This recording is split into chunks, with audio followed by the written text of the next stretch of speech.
ফের পুলিশের জালে জাহাঙ্গীর ঘনিষ্ঠ আরেক তৃণমূল নেতা। ফলতায় জাহাঙ্গীর খান ঘনিষ্ঠ তৃণমূল নেতা শেখ বাপি গ্রেপ্তার। জাহাঙ্গীর খান ঘনিষ্ঠ শেখ বাপিকে গ্রেপ্তার করল নোদাখালী থানার পুলিশ। তার বিরুদ্ধে ভোট পরবর্তী সন্ত্রাস, ভয় দেখানো সহ একাধিক অভিযোগ উঠেছে।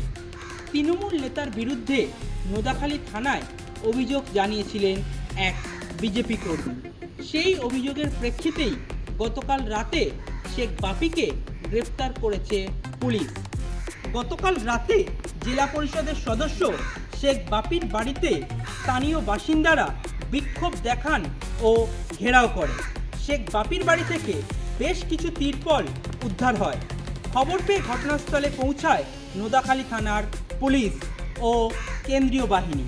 পুলিশ পৌঁছে পরিস্থিতি নিয়ন্ত্রণে আনে। বাড়ি থেকেই শেখ বাপিকে আটক করে পুলিশ এবং আজই তাকে আলিপুর আদালতে পেশ করেছে পুলিশ। এখন আদালত পুলিশি হেফাজতের আবেদন মঞ্জুর করে কিনা সেদিকেই নজর রাজনৈতিক ও প্রশাসনিক মহলে।